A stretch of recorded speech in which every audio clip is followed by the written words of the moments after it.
Selamat malam rekan-rekan media. Terima kasih rekan-rekan menunggu sampai saat ini. Ini sudah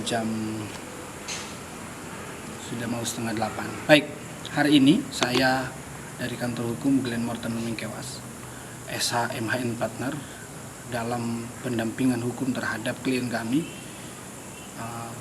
yang diduga melakukan tindak pidana korupsi peralihan tanah hak HGU Puskut Provinsi Sulawesi Utara di tahun 2016. Dapat kami sampaikan ke rekan-rekan media bahwa hari ini pemeriksaan 3 ahli. Kita mulai tadi jam 1 dan baru selesai.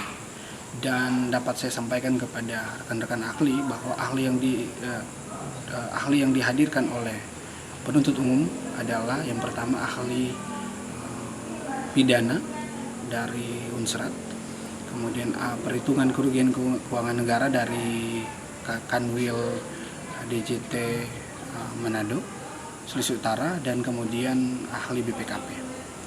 Kami simpulkan bahwa keterangan ketiga ahli itu, yang pertama ahli tindak pidana, kami dapat menyimpulkan bahwa yang ahli terangkan itu versi ahli.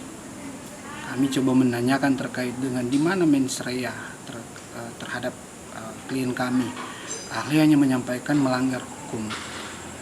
Jawaban ahli menurut kami dan hak kami sebagai advokat untuk menanggapi bahwa belum bisa membuktikan kepada majelis hakim bahwa ada niat jahat terkait dengan peralihan, apalagi menguntungkan bagi klien kami.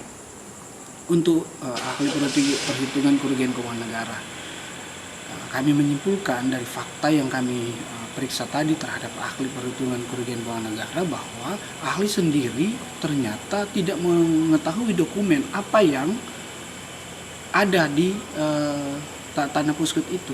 Fakta sidang tadi rekan-rekan media menyaksikan bahwa dia sendiri tidak mengetahui bahwasannya atas tanah 169 hektar itu 120 hektar masih tanah negara.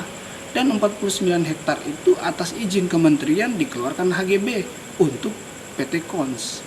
Jadi pertanyaan kami tadi, kami bahkan pertegas bahwa di mana kerugian negaranya. Ahli tidak bisa menyampaikan secara gamblang. Ahli hanya menyatakan bahwa tahun 2016 ada kesalahan prosedural. Kami mengejar itu, namun ahli tidak bisa menerangkan. Nilai 187 miliar rupiah yang menjadi kerugian keuangan negara, kalau menurut Undang-Undang Tindak Pidana Korupsi pasal 2 pasal 3 harus nyata.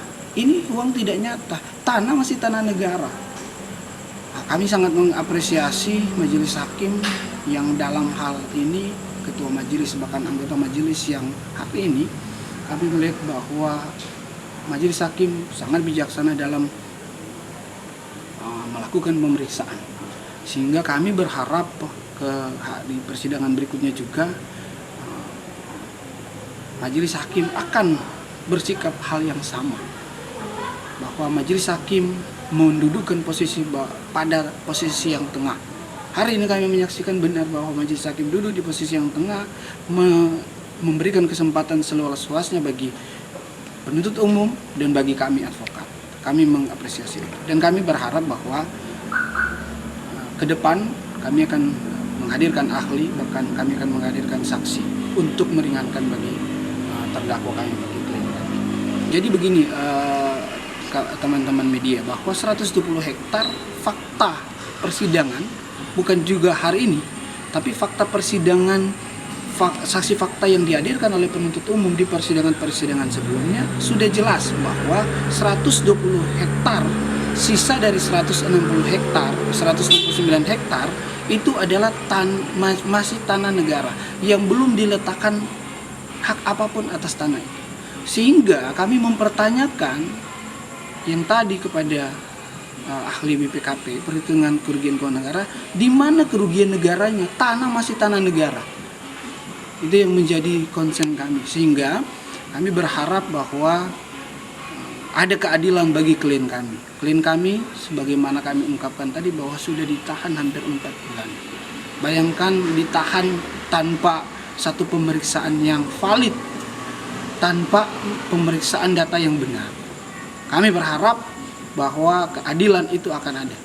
Keadilan itu akan ada bagi klien kami. Terdakwa dalam perkara ini ada 2, itu splitsing berbeda perkara, namun diperiksa bersamaan karena saksi, baik saksi, majelis hakim maupun penuntut umum sama. Ada terdakwa lain yang mohon maaf kami tidak bisa menyebutkan namanya, itu diperiksa tanpa kehadiran, in absentia.